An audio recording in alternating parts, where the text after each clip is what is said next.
什么耶稣好？啊哈哈哈！为什么耶稣好？哦哈哈哈！为什么耶稣好？哦哈哈哈！为什么耶稣好？哦哈哈哈！为什么耶稣好？啊哈哈哈！为什么耶稣好？哦哈哈哈！为什么耶稣好？哦哈哈哈！为什么耶稣好？哦哈哈哈！为什么耶稣好？啊哈哈哈！为什么耶稣好？哦哈哈哈！为什么耶稣好？哦哈哈哈！为什么耶稣好？哦哈哈哈！为什么耶稣好？啊哈哈哈！为什么耶稣好？哦哈哈哈！为什么耶稣好？哦哈哈哈！为什么耶稣好？哦哈哈哈！为什么耶稣好？啊哈哈哈！为什么耶稣好？哦哈哈哈！为什么耶稣好？哦哈哈哈！为什么耶稣好？哦哈哈哈！为什么耶稣好？啊哈哈哈！为什么耶稣好？哦哈哈哈！为什么耶稣好？哦哈哈哈！为什么耶稣好？哦哈哈哈！为什么耶稣好？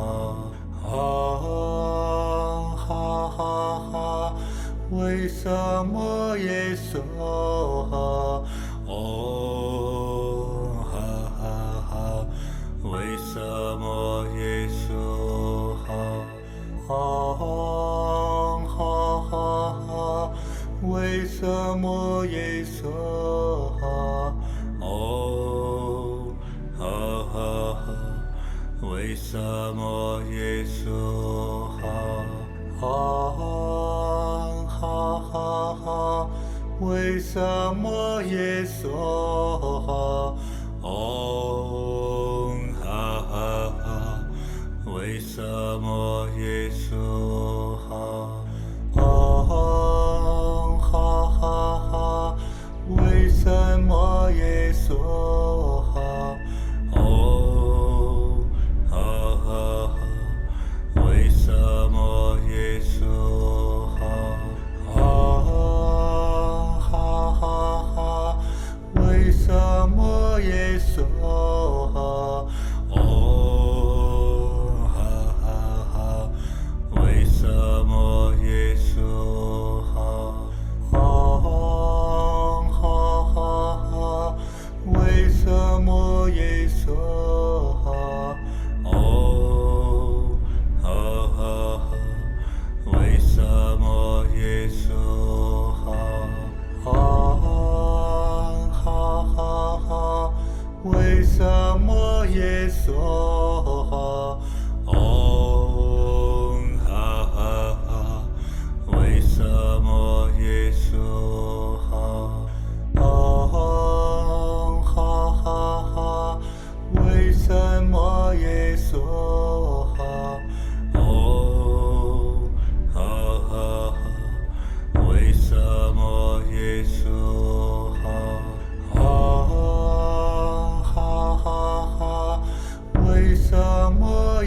稣哈，哦哈哈哈，为什么耶稣哈？哦哈哈哈，为什么耶稣哈？哦哈哈哈，为什么耶稣哈？啊哈哈哈，为什么耶稣哈？哦哈哈哈，为什么耶稣哈？哦哈哈哈，为什么耶稣哈？哦哈哈哈，为什么耶稣哈？啊哈哈哈，为什么耶稣哈？哦哈哈哈，为什么耶稣哈？哦哈哈哈，为什么耶稣哈？哦哈哈哈，为什么耶稣哈？啊哈哈哈，为什么耶稣哈？哦哈哈哈，为什么耶稣哈？哦哈哈哈，为什么耶稣哈？哦哈哈哈，为什么耶稣哈？啊哈哈哈，为什么耶稣哈？哦哈哈哈，为什么耶稣哈？哦哈哈哈，为什么耶稣哈？哦哈哈哈，为什么耶稣哈？啊哈哈哈，为什么耶稣哈？哦哈哈哈，为什么耶稣哈？哦哈哈哈，为什么耶稣哈？哦哈哈哈，为什么耶稣哈？啊哈哈哈，为什么耶稣哈？哦哈哈哈，为什么耶稣哈？哦哈哈哈，为什么耶稣哈？哦哈哈哈，为什么耶稣哈？啊哈哈哈，为什么耶稣哈？哦哈哈哈，为什么耶稣哈？哦哈哈哈，为什么耶稣哈？哦哈哈哈，为什么耶稣哈？啊哈哈哈，为什么耶稣哈？哦哈哈哈，为什么耶稣哈？哦哈哈哈，为什么耶稣哈？哦哈哈哈，为什么耶稣哈？啊哈哈哈，为什么耶稣哈？哦哈哈哈，为什么耶稣哈？哦哈